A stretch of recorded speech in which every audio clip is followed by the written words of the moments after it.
My daughter's name is Clelia.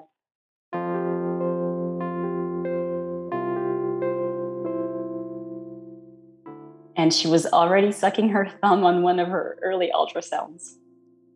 Welcome to Still a Part of Us, a place where moms and dads share the story of their child who was stillborn or who died in infancy. I'm Winter. And I'm Lee. We are grateful you joined us today. Please note that this is a story of loss and has triggers. Thanks to our lost parents who are willing to be vulnerable and share their children with us. If you're listening to this podcast, just know that on our YouTube channel there are pictures and videos that are related to the stories that are being shared. Subscribe and share it with a friend that might need it, and tell them to subscribe. Why? Because people need to know that even though our babies are no longer with us, they're still a part of us.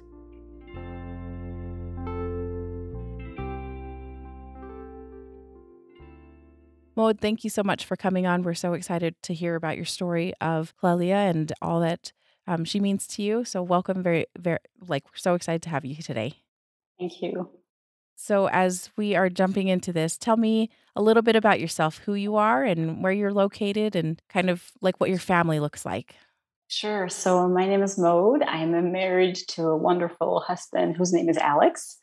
I'm half Swiss, half American. Alex is French, and we live in Switzerland. And we have two boys, actually. So Elijah, who is 5, and Joachim, who is 2.5.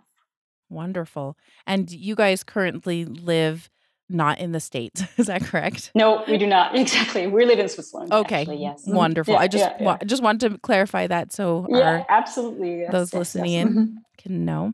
And so what do you guys like to do in your spare time? What does your day-to-day look like for you?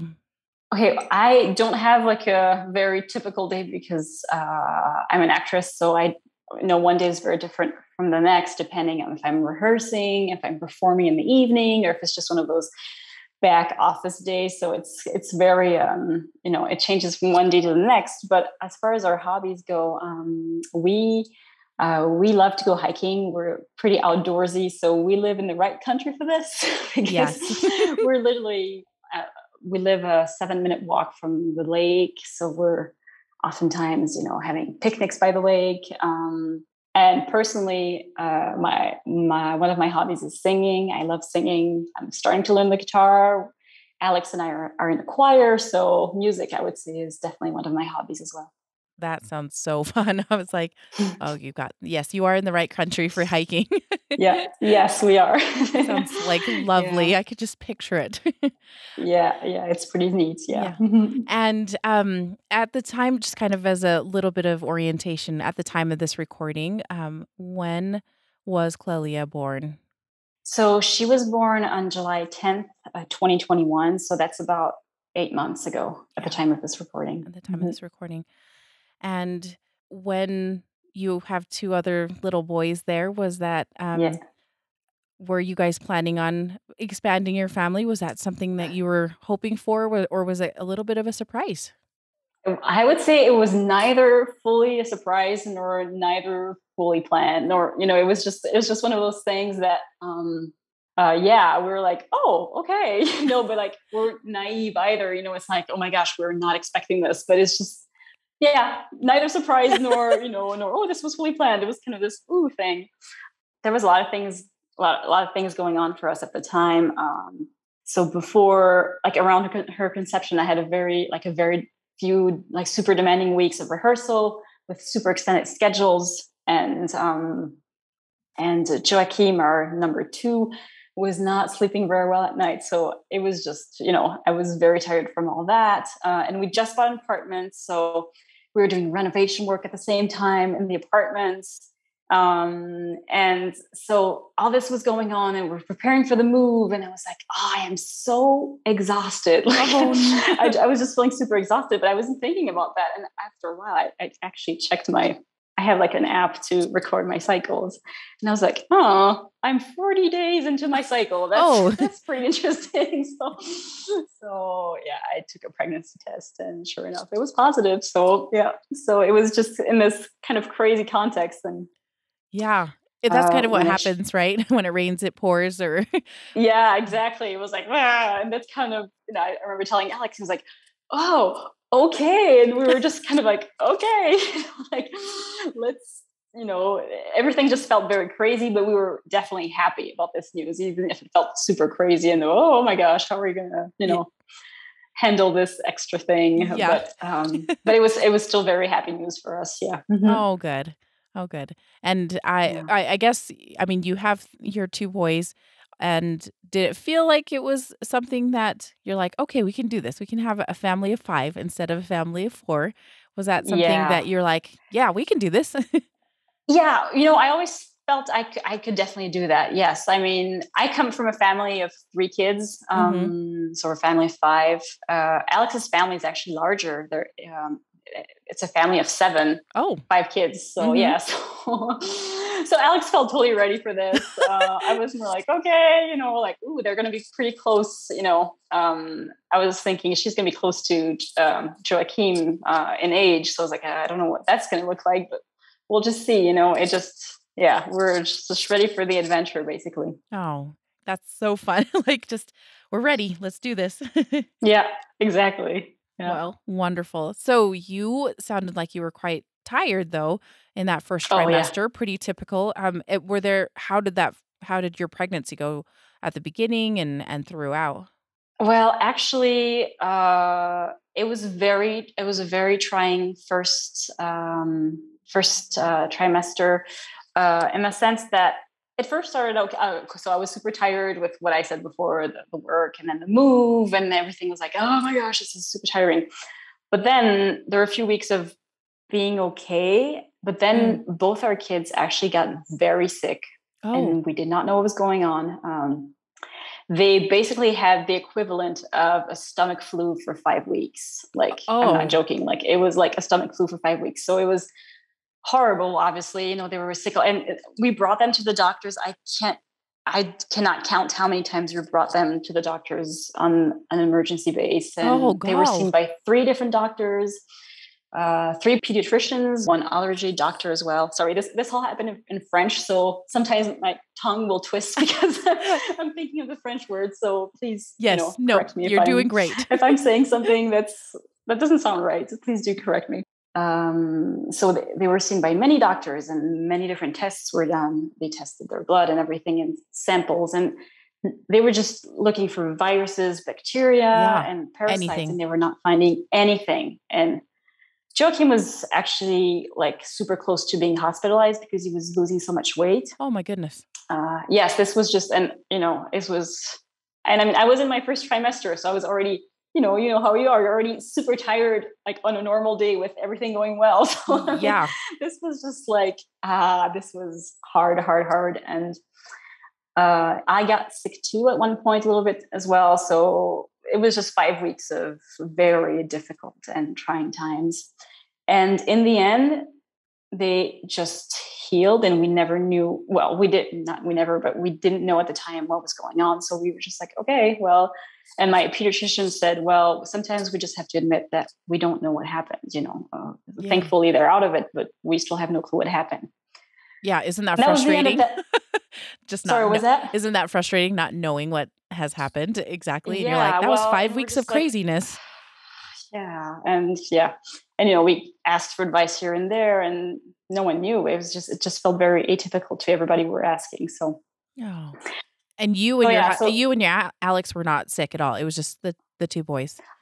I did get sick at one point. Oh, okay. Or maybe at 2 points. It's kind of it's a really confused 5 weeks for me, just because of, being so sleep deprived and just, everything, just having my kids. My boys were basically in my arm all the time, like in my arms all the time, just, trying to, because they were in pain, they had like stomach aches and, all the GI tract issues. It was trying for sure. Yeah. Mm-hmm. Yeah, that's terrible. I'm so sorry. So that was the 5 weeks and first trimester. How did the rest of the pregnancy go?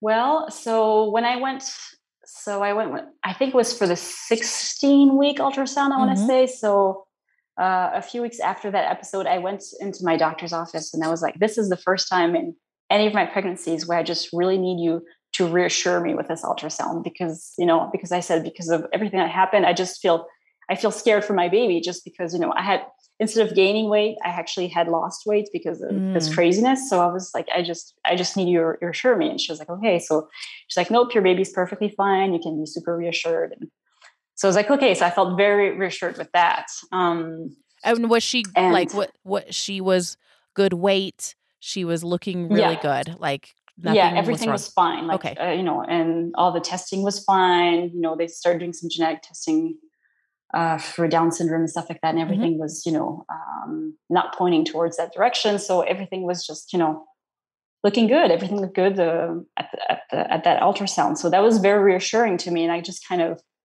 you know, I just left my worries in the past and just moved on and had a few weeks of actually good pregnancy time, not being super tired, not having my kids super sick.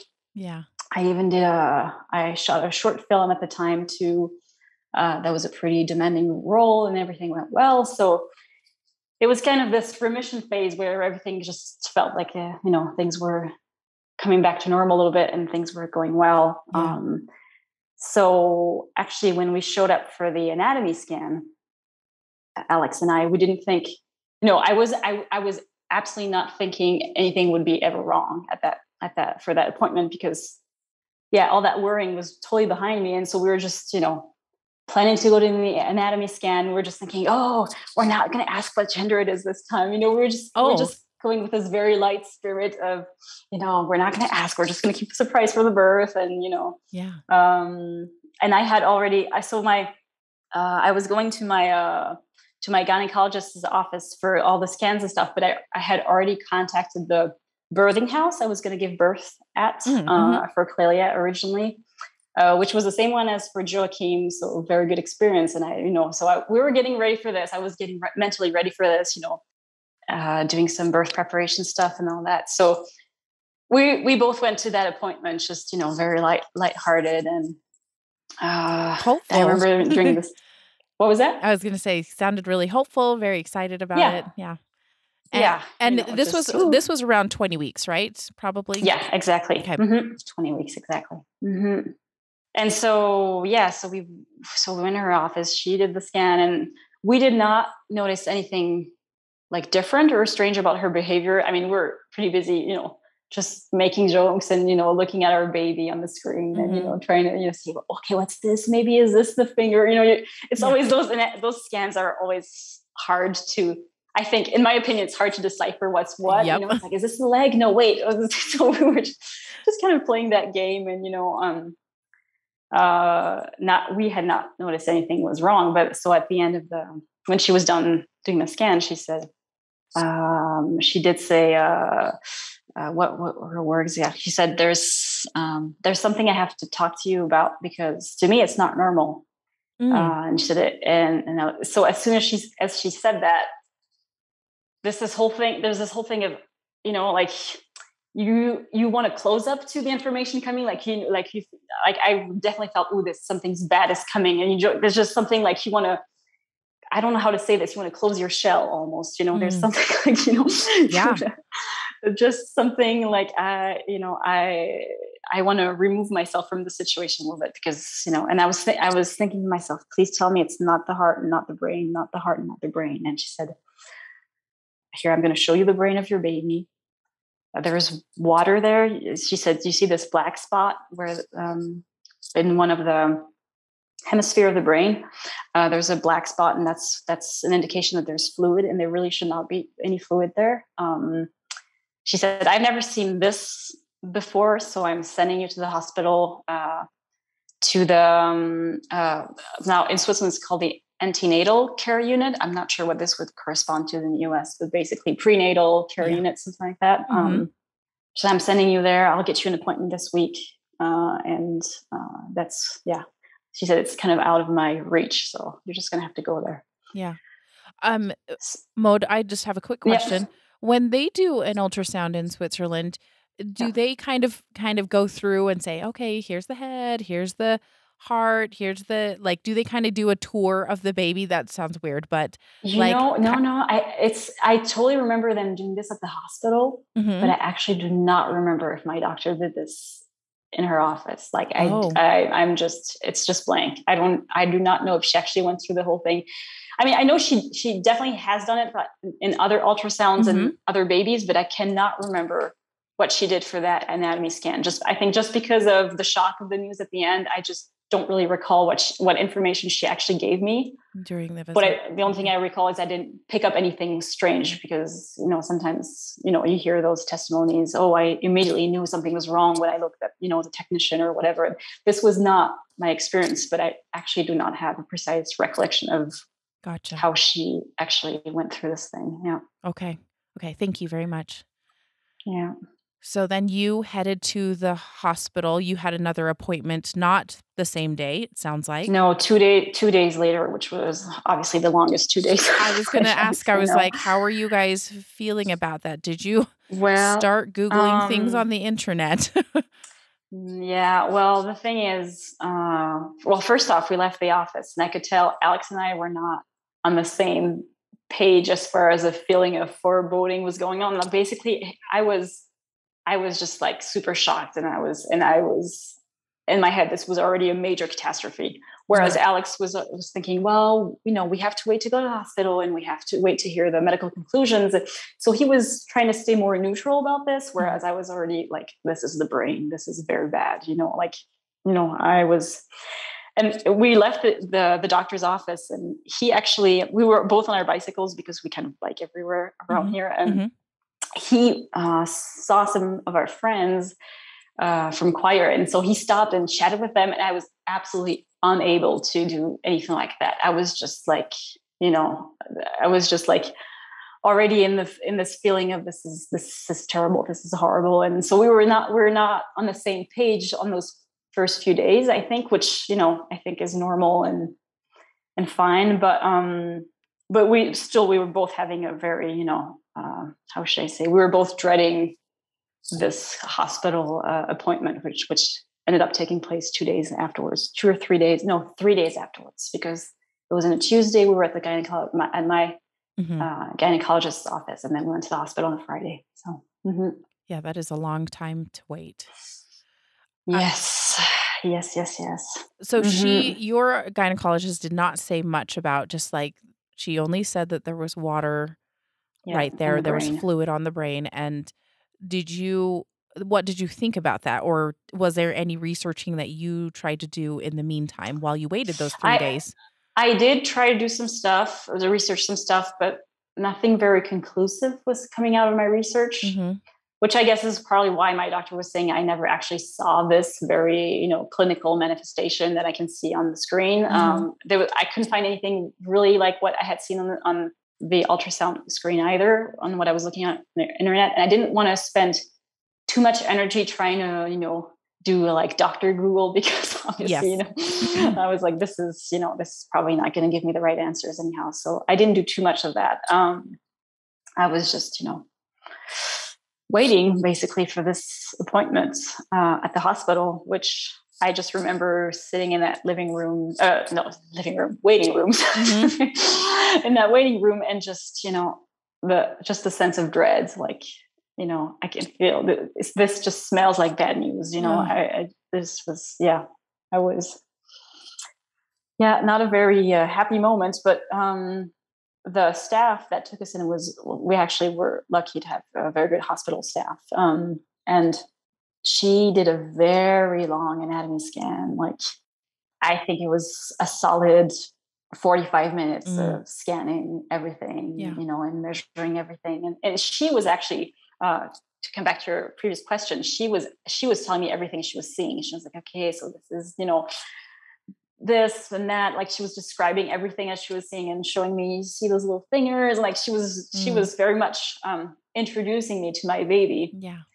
Which to me I remember just feeling very distraught, because I think I was trying to protect myself, because I was thinking, well, maybe this baby's not going to make it, so maybe I shouldn't really touch this baby, so maybe I shouldn't really look at the screen. But then I still wanted to see my baby, so I was still looking at the screen. But so she could tell I was in anguish. So after a while, she just said, "Do you want me to just turn off the screen, and would you rather not see your baby?" And I was like, "No." I said, "It's not that. It's just that I'm I'm super anxious. I'm just dying with anxiety here. So, I'm just worried for my baby. And she's like, I understand. But just, she said, don't jump to any conclusions with what you're seeing. Just wait for us to talk. So when she got done with the scan and she sat us down, and that's when she told us that, her wordings were that the situation was preoccupying. She said there's extended brain damage because of the fluid in the brain, and also in some other parts of her body. I think there was fluid around the heart as well. She said that this looks like a fetal infection, but we're not sure yet. We have to do an amniocentesis. Am I pronouncing this right? I think so, right? Yeah. Amniocentesis. Yeah. Which she said, do you want to do it now or do you want to wait a little bit? And I was like, yeah, just go ahead and do it now.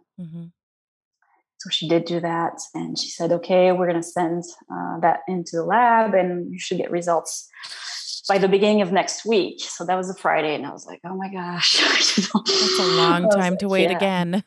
Yeah. But I already cried at this appointment because I knew the situation was bad. She was already talking about, with that level of damage, she's for sure going to be handicapped. We don't know which degree yet, but I was already pretty devastated at that appointment. But so when she said that she thought maybe it was a fetal infection, were you? Yeah. Did you just kind of jump to the conclusion of like, gosh, that's maybe when I was sick, or the couple times in the first trimester? Did you think of that? I did not make any links at the time, but I remember they asked me questions like, how did your pregnancy go? And I said, well, I went okay, but I got super tired at one point because my kids were so sick and, I wasn't gaining proper weight. And she's like, oh, your kids got sick. Try to describe that to me. And I did describe a little bit, but they didn't really make any comments on that at the time. Okay. So I didn't make any link in my head at that time. I don't think so. Okay. And then, so the following Monday, so I will not describe what kind of weekend I had because it was just, and you're supposed to like lie down after an amniocentesis. Like you can't really walk around and do much because, there's this 1% risk of having a miscarriage. So you really have to, basically lie down and do nothing, which when you're brewing on, anxious thoughts is not it's not a great helpful place. thing. And just as a so people know, because we actually haven't talked too much about an amniocentesis or amniocentesis. But that's like, they're basically drawing a sample of your amniotic fluid, but they need to get it basically through your, through a very long needle. They go through your uterus lining with this big needle, which, you're encouraged not to look at. Yes. So I didn't do that. And actually my husband was also encouraged not to look at it. She's like, why don't you just look somewhere else? He's like, okay. So we both looked at the wall behind us, just try not to look at it. But yeah, it is painful. I remember reading on the internet, because I was researching afterwards what I could do and not do after getting that procedure. And I remember someone describing, this is not a painful procedure. And I was like, yes, it is. You're sticking a needle through the uterus. Like whoever, I was like, this is definitely a man who wrote this, to have such an idea. Yeah. Yeah. So. Okay. So you were kind of laying low because you had to over the weekend, kind of really worried about it. And then you did get your results on the Monday. Is that correct? Yes, I think so. It was either Monday or Tuesday. Okay. I got a call from that doctor, the hospital doctor. And she says, we got the results from the lab and the results came back positive to toxoplasmosis. Oh. And she said, and there's a high degree of infection actually in the placenta from the samples that we collected. So, so she told me that and I was like, oh, and she said, the genetic, because they also did some genetic testing in parallel, just so that they wouldn't have to do the amniocentesis twice. That was basically their thought. So they did both those testing in parallel, and so that's fine. Everything's fine for the genetic, but she said, but now that we know it's toxoplasmosis, what do you want to do now? And I was like, what do you mean? What do I want to do now? And she's like, well, have you and your husband spoken if you want to carry on with the pregnancy or stop it? And I was just like, oh, and it just really hit me hard. Like, oh, that's what we're talking about now. Like, I don't know. I think until this point, I was not really, envisioning what this implied. So I was just like, I'm like, okay. And I said, well, we would like to have an appointment with, doctors that can give us answers as to, what type of baby we'll have, how handicapped she will be and all that stuff, and she said, she asked shoppers, do you want to meet with a infection specialist doctor? And we said yes. So she said, okay, so come tomorrow to the hospital. And we did. We came, and actually when we got there were like 4 doctors waiting for us. Yes. And, when you step into a room and there are 4 doctors waiting for you, that's not going to be very good, which it wasn't.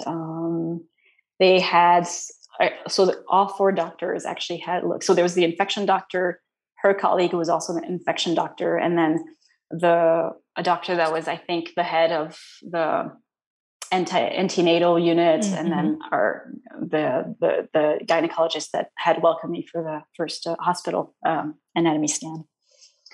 And they basically said, we looked at your ultrasounds again, and we even saw that there was necrosis in the brain. So your baby, and then, so we interrupted them and we said, okay, can we just know what the gender is? Because now that you did the genetic testing, can you actually tell us? Because we, obviously our plans had changed as far as that went, because we didn't know how we were going to be able to, meet her, and we didn't know if we were going to get to meet her. So we just thought, can you please tell us? And they told us it was a girl, and both of us just cried on the spot because we were very much rejoiced at the idea of having a little baby girl. And I think the mixture of such a happy news with such sad news was challenging. So they said, so we saw that there's also necrosis in the brain and what's called calcification on top of the massive presence of fluid. So the distension of the tissues around that fluid, of the brain tissues around that fluid. They said you're basically your baby will most likely she might be blind, she might be deaf, she will most likely have epileptic seizures. Epileptic seizures. She will have,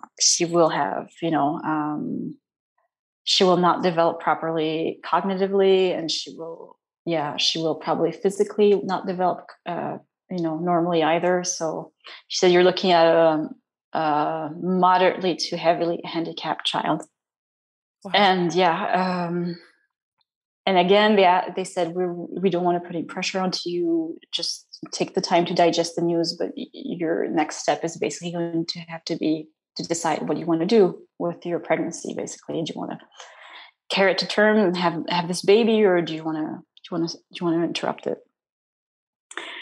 And we were just we were just like we need more answers. We want to know more about this type of baby, what was she really going to look like? Because they gave us kind of this prognosis of those multiple handicaps that she would have, but they couldn't really tell the severity of it all. And we asked, well, is there do you know of any babies that was born with having had a first trimester toxoplasmosis? And they said, no. There was neither of those 4 doctors, there was not one of those 4 doctors that had any experience of that. They only knew it from literature. So we asked, can we speak to a doctor who's specialized in so that was a neuropediatrician. We needed to see the neuropediatrician. And she said, yes, okay, we'll set you up an appointment for next week. And so you can think about it a little bit, and then you can speak with a neuropediatrician, and you can have your questions answered. So that was another week of just, not sleeping at all at night, and just, trying to weigh things in our head. And we were just like, we were trying to look at what type of help we could get with a handicapped child, starting to look at what institutions were around us, and trying to get testimonies from families who had a severely handicapped child. And we're just, but to me, this just felt like this was just such a no choice situation, because I was like, how am I gonna do with my two little boys and a severely handicapped girl? Like, how am I going to be able to give to each of my child what they need? This just felt like, but on the other hand, I was like, I could not picture how the heck I was going to, give birth to my baby, to watch my baby die. I was like, how am I going to do this as a mom? Not even considering, ethical questions of what you think about, interrupting pregnancy or not, just how, as a mom, am I going to do this? So this felt like it was like a no choice situation whatsoever. And it was just, super difficult for us to, have any idea, what are we going to do? So, you kept turning the question in your head for hours, but there's just nothing that pops out as this, okay, this feels like it would be the right choice. It was just, it felt like just a nightmare, to kind of have two just go through awful choices, Mm-hmm. Yeah. Like that's really how it felt. Hard choices. And can I ask one question? Yeah. One of the doctors had mentioned, or you had mentioned, that they said a first trimester toxoplasmosis.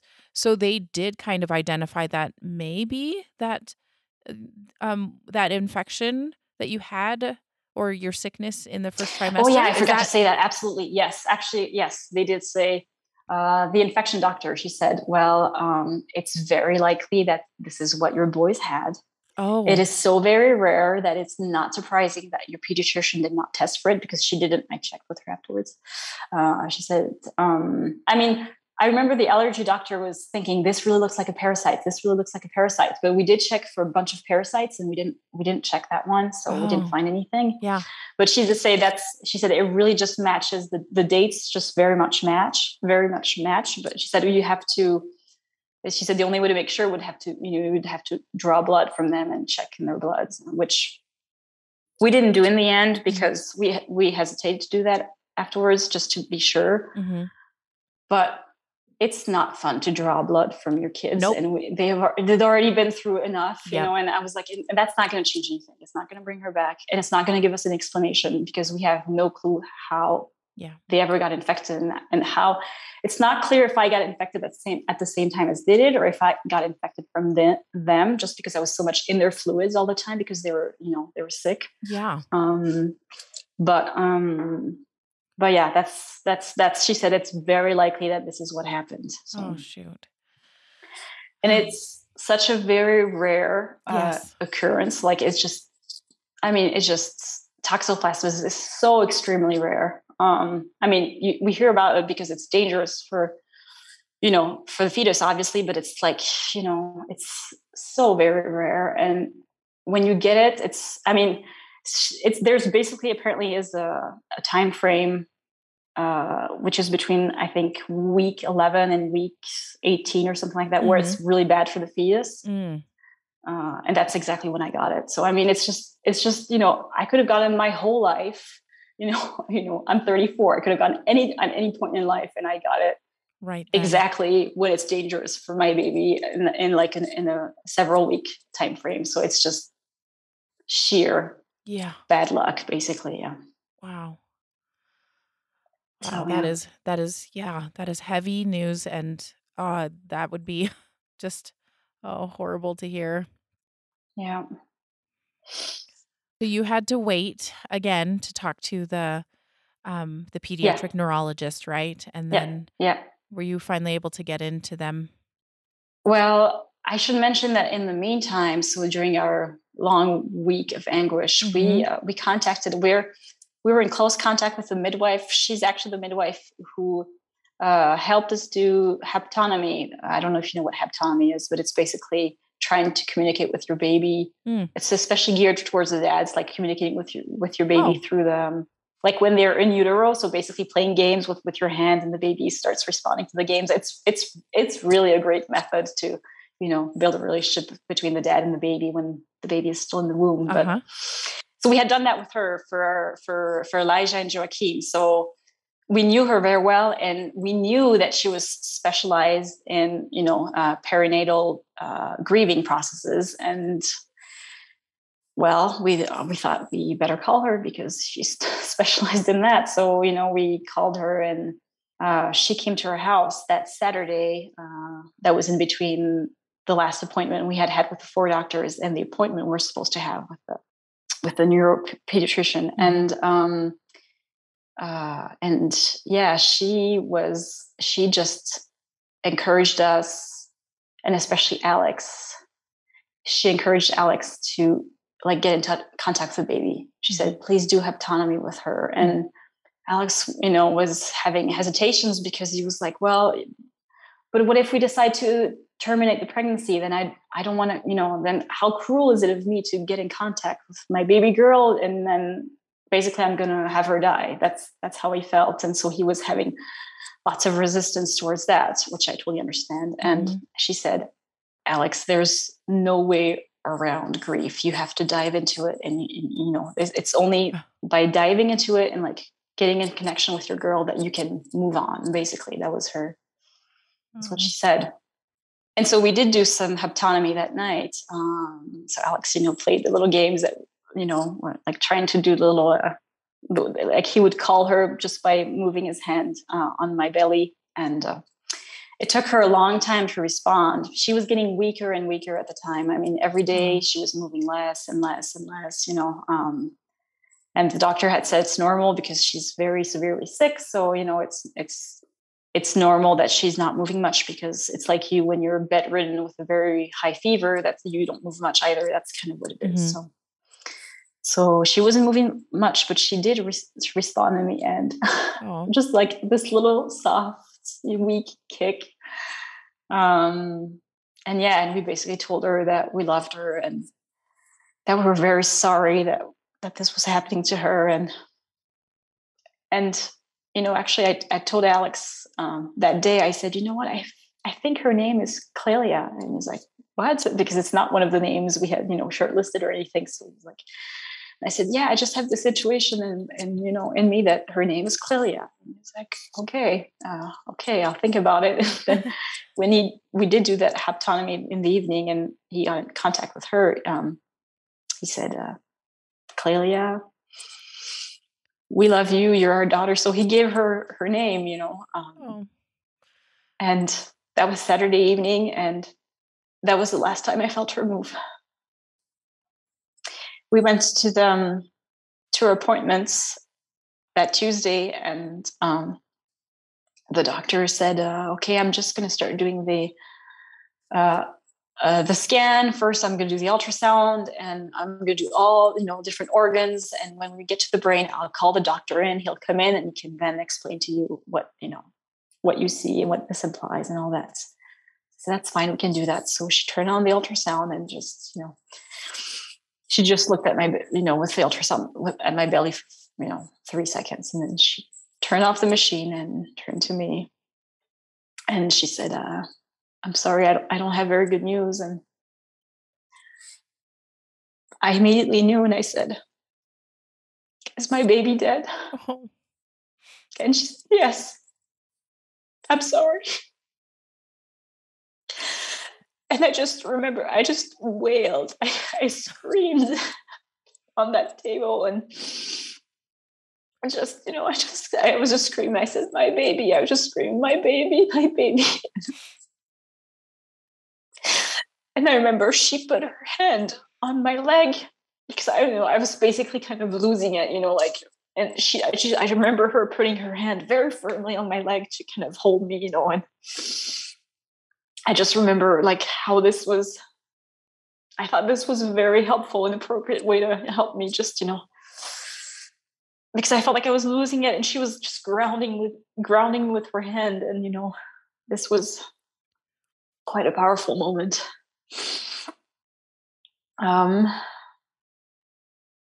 But yeah.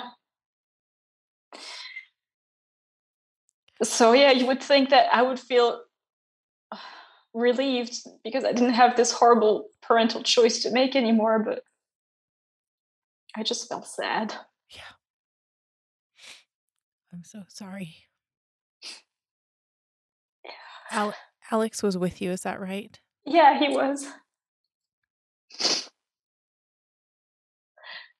He was. I think at the time he was very focused on, trying to keep me, trying to be there for me, basically. At the time, I can't recall if he actually, cried or not at this appointment, but yeah, it was, yeah. So hard. Getting the news. Getting the news is the worst. Yeah.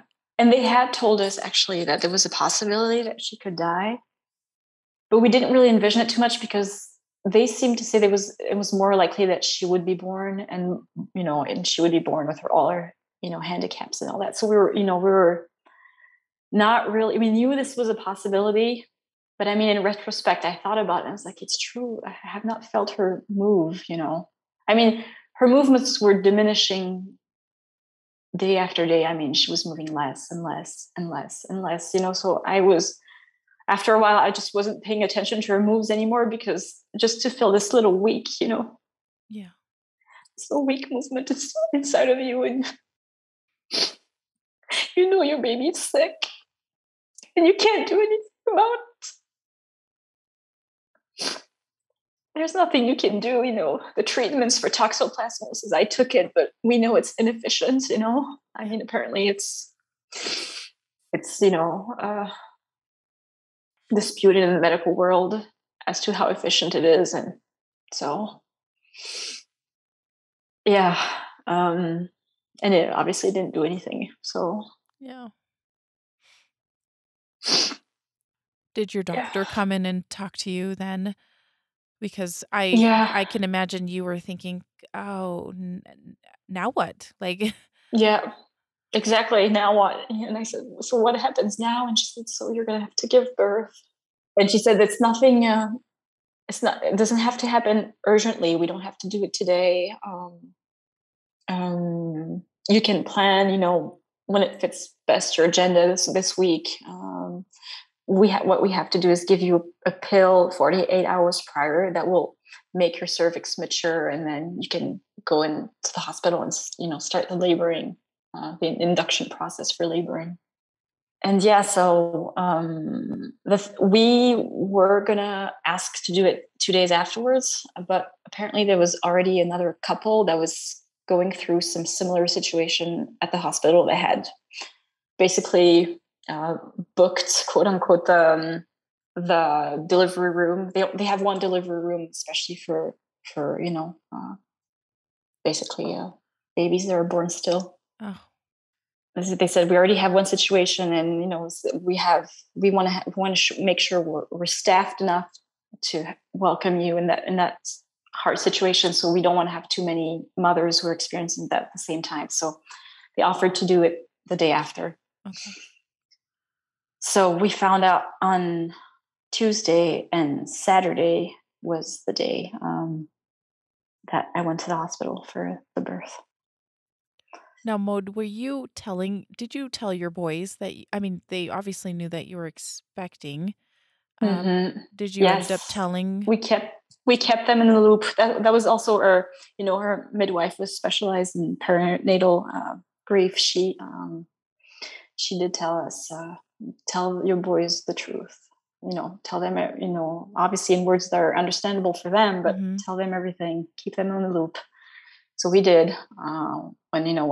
When after the appointment, I told them, "Mommy's very worried because the baby is sick." And then when we found out she was dead, we went back home that evening and we said, "Boys, we're sorry to say that your little sister is dead, and that we explained that I was going to have to give birth to her at the hospital. And I remember Elijah had this little book of, it's called I'm expecting a baby. And there's all those situations of, here's what happens when mommy gives birth to twins. And here's what happens when mommy gives birth with a C-section. And here's what happens when mommy has to be induced. And there's all those different situations, but there's not the situation in his book where, the baby is born still. So he was trying to make sense of, what was happening. And he was just very disappointed. I remember he said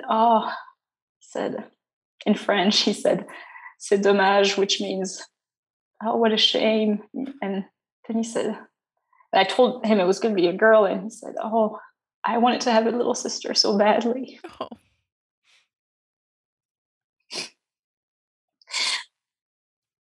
And so, so we kept them on the loop. Yeah, we really made a point to include them in everything that was happening, with respect to their feelings, obviously, but not hiding anything from them. That was what we tried to do.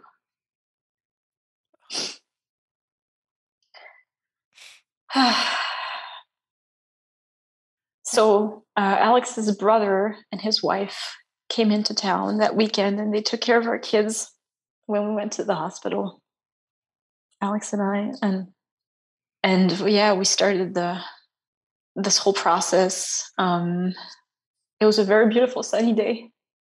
You could see the sun through the window of the hospital room, and it actually happened pretty quickly because, I got hospitalized at 7, and Clelia was born at 7 a.m. and she was born at 5:50 p.m. Oh yeah, that is fast. Yeah, so that it went pretty fast. Did you make any preparations for kind of that time while you were waiting before the hospital? Did you guys prepare anything, or did you do anything special to kind of prepare for that, for the birth? Yeah, I remember I called the mortuary chapel of the hospital because the midwife had told me that, if I was going to make funeral arrangements or a little ceremony or anything, that I was going to have to do it with them. So I called them, and I remember I said, "Okay, so I'm gonna, give birth to my baby who passed away in utero on Saturday, and I just want to see with you, what we could do for ceremony." And she said, and she was just the woman. That woman is incredible. On the phone, she was like, "There's all the time in the world. Give birth to your baby first, meet your baby, and then you can see what you want to do. We'll keep her at the chapel as long as you want, We know her. She was just amazing. She's like, "Just so you know, we take good care of our deceased babies here. They have basically the equivalent of a nursery. Like they put some little decorations for the baby, and they leave a little lamp for them, a little light in the evening when they leave. And I mean, it's just, and they put some nice little music. I mean, it's like they said she said we can't give them life back, but we can honor them. So that's what we do." So that's beautiful. Yeah. So she was basically saying, take your time, meet your baby, and then see what you want to do, if you want to have your family involved or not. She said, she said it's hard for you to know ahead of time what you're going to want to do on the spot. So just wait for things to happen, and then you're going to see what you want to do. So I was like, okay. So I just decided to follow her advice, and I didn't prepare anything else than that, really. So, yeah. And when you went to the hospital and you were induced, I know you got there around 7, and did you make what kind of choices did you make while you were there at the hospital, while you were laboring? Did you get any sort of pain control? Yes. So I did, for Joachim, my second boy, I went for natural birth. So no, I didn't have any epidural or anything. Mm-hmm. So, and I really enjoyed that. I thought this was very good for me. And I thought maybe I could do the same thing for Clelia, but the midwife was there. She said, I would just I would just encourage you not to do that, just because she said, because what we're giving you to induce you is extremely powerful. We do not give that to induce mothers who have a baby who's alive in them. So it's very powerful, and it's much more painful than your natural birthing process. And she said, so I don't think it would be very good for you to be in excruciating physical pain while going through this emotional pain at the same time. She said, especially if you're considering having another child someday. She said, I wouldn't want to bring trauma into that experience. Yeah. So that was her point of view. And I judged it valid at the time, and I thought it made sense. And so I decided to go with her point of view, and I did get the epidural.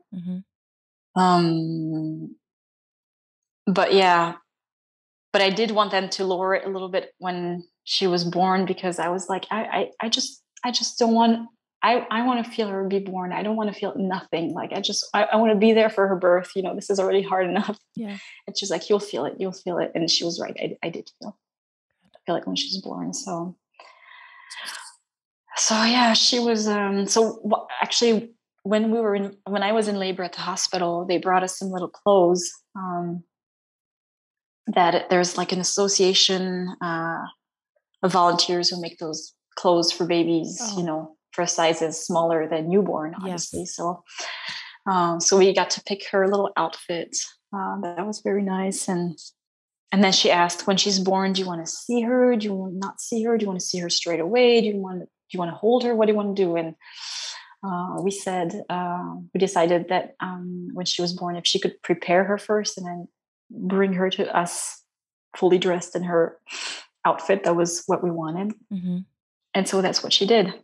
The only thing is when she was born and she took her away, this is at the maternity section of the hospital. And so in the room next to us, there was another mom who basically pushed at the same time as I did. So there was, we heard the screams and all that, but then our babies got prepared, maybe not in the same room, but like we could basically in the same area of the hospital. And so we could hear a live baby, crying while our Clelia was being prepared. So that was pretty challenging. We were very happy that we had heard, screams of babies of our own before with our two boys. And we had that memory to kind of, hold on to, because I think otherwise this would have been very much too trying to hear that. So,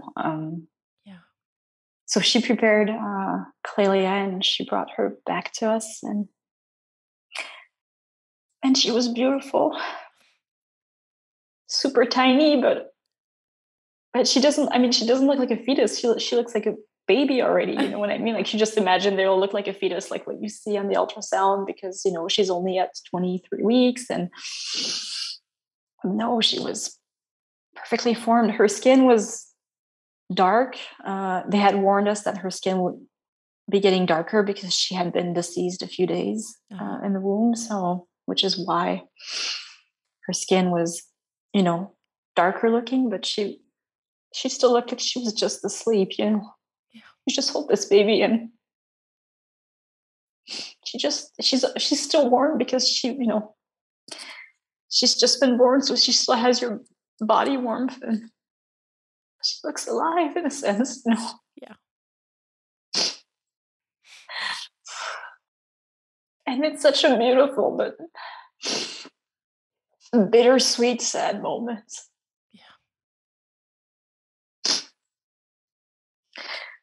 Hard for me to tell how much time we spent with her. I want to say perhaps half an hour, 45 minutes, an hour maybe. But yeah, we did spend some time with her, and we knew we could visit her at the chapel again afterwards, which I think is what made it easier for us to, hand her over after a while, because, we knew we could see her again. This wasn't the last time, we were seeing her. So, but yeah.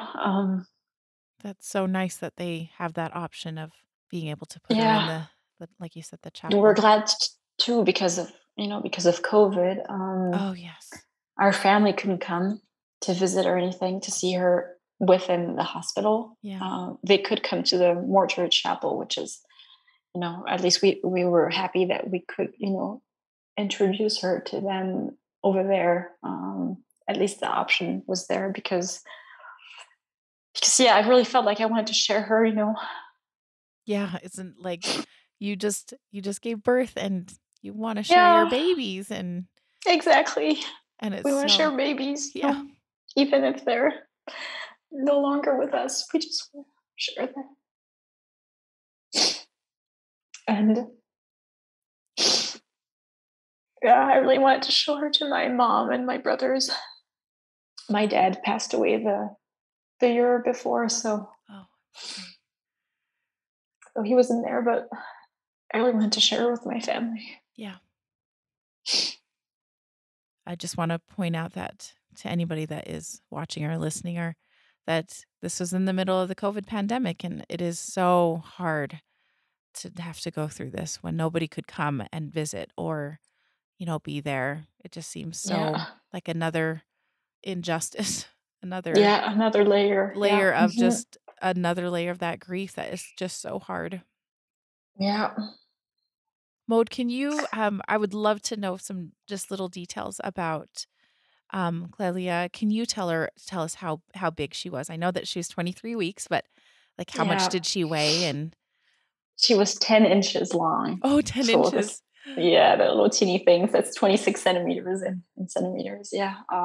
And she was half a pound. So she was this little lightweight, Yeah. which is why it's just amazing to me how well formed they are, Yeah. even when they're so teeny, because they're a real baby, Yeah. way smaller than your, Yeah. regular newborn that's Right. born full term, but, just That's still very precious looking. Yeah. yeah, they're just So, so sweet. And I know that you both well, you chose her name. Is there any significance to that name? It is a very different name, obviously, for yeah. like we're based in the United States, so it's just a really Mm-hmm. different name, at least for Mm-hmm. the United States. So can you give us a little bit of history on why you guys It's why you not chose that it's name? not a very typical name in Switzerland either. Mm. I think it's actually Italian. I know there's a saint Oh, whose name is Clelia, who is Italian, and she was taking care of orphan kids, which I think is nice enough, yeah. to think about that. It's just this little loop thing, but she. So it's not a name that's very common here either. Hmm. I think the first time I heard that name was, I think my brother had a girl in his classroom whose name was Clelia, but Oh, this is old memories, and I really couldn't tell you really why this name just emerged. I don't have any rational explanation to this, really. it's a beautiful name. Yeah, it just, as I said, it wasn't shortlisted. I had Hmm. another one shortlisted if it was going to be a girl. So, but it just when we found out about her, what was going on with her, I really did not even think of the name that I had originally shortlisted. It was just like, nope, it's Clelia.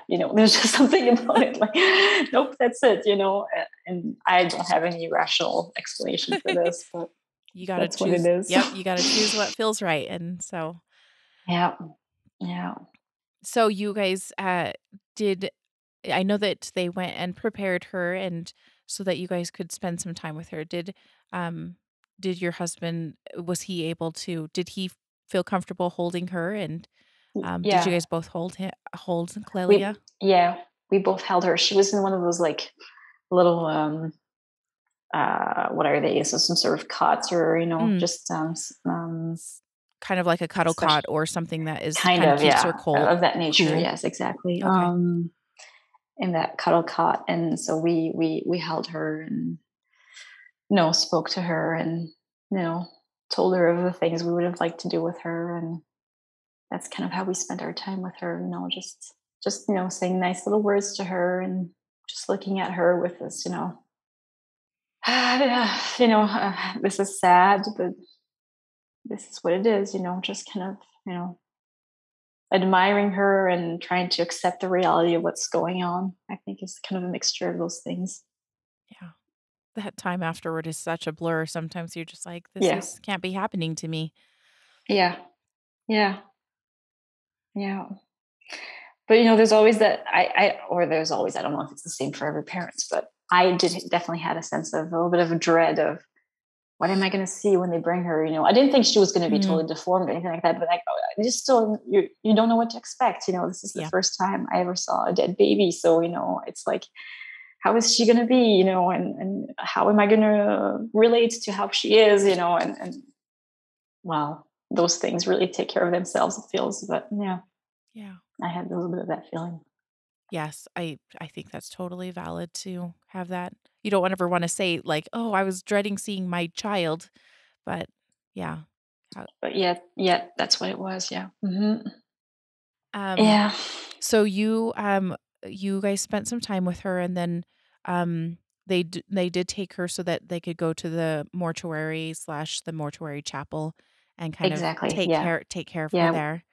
Um Yeah. What they call the chapel within the hospital. And so we went to see her there the next day with my family. oh good. It was, I think what shocked me from the first time I saw her to this time I saw her again at the chapel was the fact that rigor mortis had set in. Hmm. So, she definitely looked more dead this time than the Oh, first time. And yeah. that was a hard one to swallow too, because it's like, oh yes, it's another step towards reality, I think so. It's, that was hard, but we actually went with her. Actually, my son Elijah asked to come to the chapel, so we brought him and Joachim as well. But Elijah is the one who asked to go, and yeah, he was just looking at her, and he's like, "Can I touch her?" And I said, "Yes, you can." So he touched her fingers, and he was like, "Oh, she's cold." And I'm like, "Yeah, she's cold because she's dead." And we try to explain everything to him, but yeah, he was pretty fascinated, and actually the 2 days afterwards, he went to go back. He asked to go back again. Oh. So we did go back with him. And that person I was telling you about, but basically the head of the mortuary Mhm. chapel at the hospital, she was phenomenal. Like she just, I told her, I was like, do you think I asked her because at that point we had, let me just take a quick step backwards. We had decided we had contacted the funeral home, the one that had taken care of my dad actually, Mhm. and we contacted them and we explained the situation, and we said we wanted to have her buried at the cemetery in our town. Alex and I are Catholic, and we Mhm. decided that we wanted to have a Catholic funeral Yeah. for her. And actually, the guy from the funeral home he's. I mean, we knew it from when we buried my dad, but he's a super amazing man, and he really helped us through. He did all the paperwork for us, like contacting the church and cemetery and the hospital and getting papers from because Clelia is on our family record, Mhm. record book, and he got her on that. And, like, he got all the papers towards, like, he did everything, Awesome. and he basically didn't charge us anything for doing all that Oh. because of our situation. He only charged what, like, the parish had asked him, the fees, to use the church and stuff like that. But, like, he didn't. He just, it was, yeah. So it was just So kind. extremely kind and extremely helpful and very Yes. touching.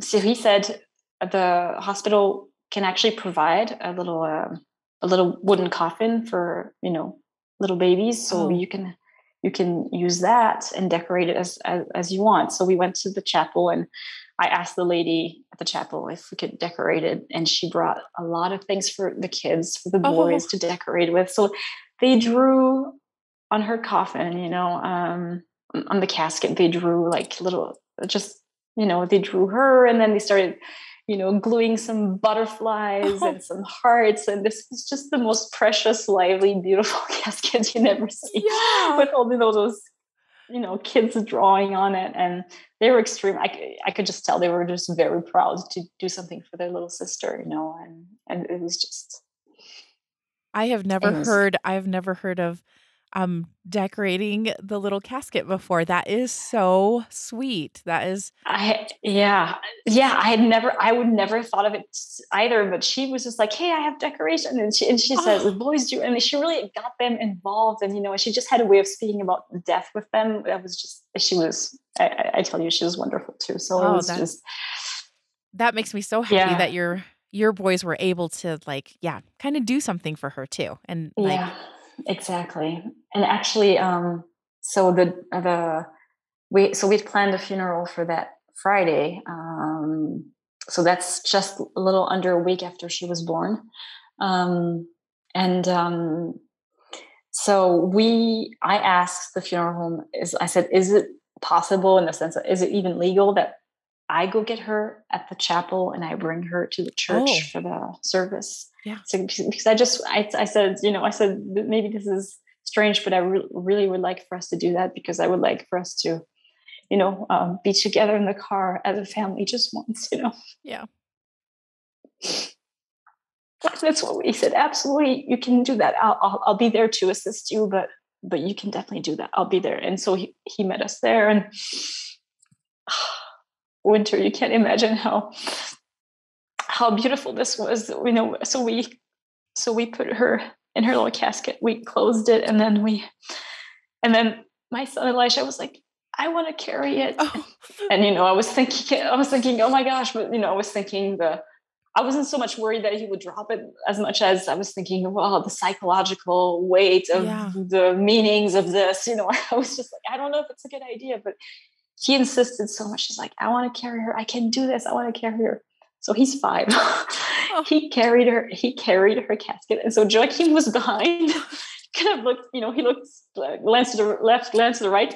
He stole a candle, one of those electric battery lit candle. And he just started walking behind Elijah, who was carrying, Clea's casket as we were exiting the chapel. And it was just such a sight.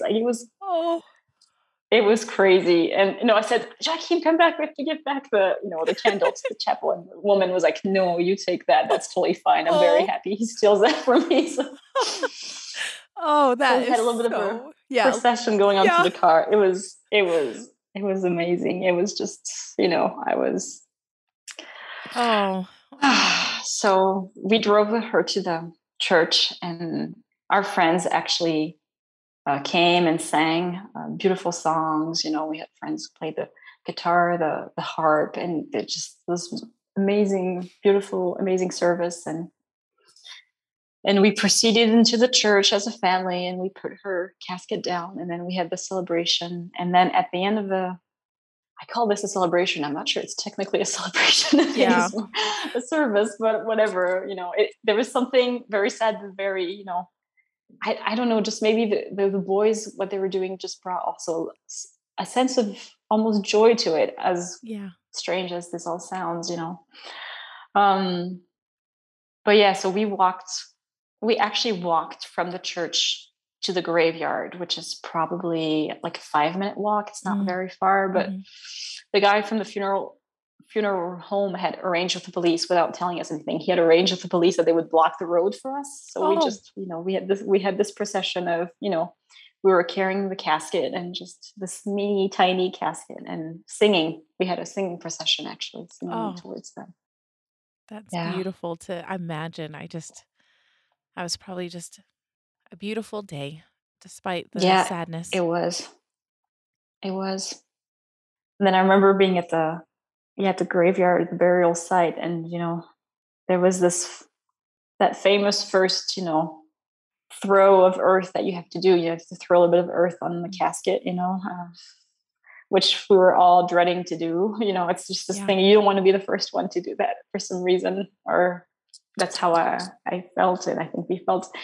And Joachim, my second, so my number 2 was like, he was 2, so he just went, grabbed the shovel, grabbed the earth, and just whammed, just threw that earth very loudly onto the casket that was in the big hole. And there was just something so like, oh, no one's going to do this. I'm just going to do this myself.